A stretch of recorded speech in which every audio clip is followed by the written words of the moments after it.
कहा अपने फूफा अकबर को साथ लाना मत भूलना। आपके जाने के बाद में जी भर के गालियां दी है, वो महल तोड़वा दिया और जिन बर्तनों को आपने हाथ लगाया था सारे नदी में फेंक दिए। आपने जहां हाथ पैर रखे थे वहां खोद खोद के गंगा जल छिड़का है। ये तो मुलाकात के नाम पर मुकालात सी छिड़ गई। मान सिंह जी देखिए यूं कहिए यार, 3 वक्त हो गए प्रताप भोजन के लिए नहीं आए। आप सोचिए उस समय मेवाड़ी सरदारों का कितना खून खोल रहा होगा, क्योंकि 3 वक्त हो गए यार, वो भी राजपूत है। मान सिंह कछवा का ईगो देखिए, उनसे बात तक नहीं कर रहे हैं वो। पर मेवाड़ी सरदारों ने कुछ नहीं बोला क्योंकि दाता हुकुम का कोई आदेश नहीं था। एक निवाला उठाया मान सिंह कछवा ने और निवाला उठा के मुंह में डालने ही वाले थे। अमर सिंह से बात कर रहे हैं, अमर सिंह से ही पूछा बाबू सा हुकुम कट है मेवाड़ी वासा। तो जैसा बच्चे को पट्टी पढ़ा के भेजा था बच्चे ने वही उत्तर दिया। अमर सिंह जी ने कहा सब बना ले तो पेट दुख है।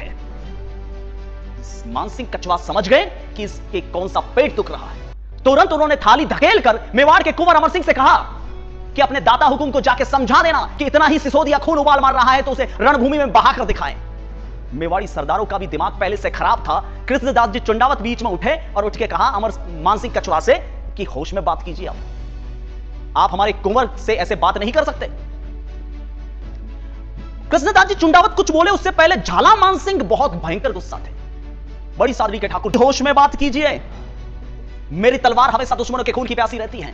तो मान सिंह कछवा ने कहा कि तू भी आ जाना। सिंह ने कहा अपने फूफा अकबर को साथ लाना मत भूलना। ये तो मुलाकात के नाम पर मुकालात सी छिड़ गई। वहां से बड़बड़ाते हुए, क्योंकि मान सिंह कछवा को भी अकबर का आदेश नहीं है कि वो युद्ध की चुनौती दें या युद्ध करें वहां पर। वहां से गुस्सा होकर सीधा फतेहपुर सीकरी की तरफ रवाना हो गए अकबर के पास। उस दिन खाना भी नहीं खाया, शायद हाईवे पे खाएंगे वो। पीछे एक गुप्तचर छोड़ के गए, गुप्तचर जांच करने के लिए। देखते हैं पीठ पीछे क्या बात करते हैं मेवाड़ी सरदार। गुप्तचर छोड़ के गए। उस गुप्तचर ने रास्ते में हाईवे पे बताया मान सिंह कछवा को कि हुकुम आपके जाने के बाद में इन मेवाड़ियों ने क्या क्या किया। अब नहीं बोलूं तो ठीक है। मान सिंह कछवा ने कहा बता क्या किया इन मेवाड़ियों ने। साहब आपके जाने के बाद में जी भर के गालियां दी है, वो महल तोड़वा दिया और जिन बर्तनों को आपने हाथ लगाया था सारे नदी में फेंक दिए। आपने जहां हाथ पैर रखे थे वहां खोद खोद के गंगा जल छिड़का है।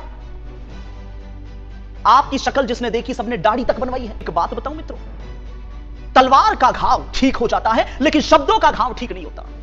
ये ईगो की लड़ाई है, मान सम्मान की लड़ाई है, स्वाभिमान की लड़ाई है। अपमान की वजह से इतना भयंकर रक्त रंजित युद्ध हुआ जिसे हम कहते हैं हल्दी घाटी।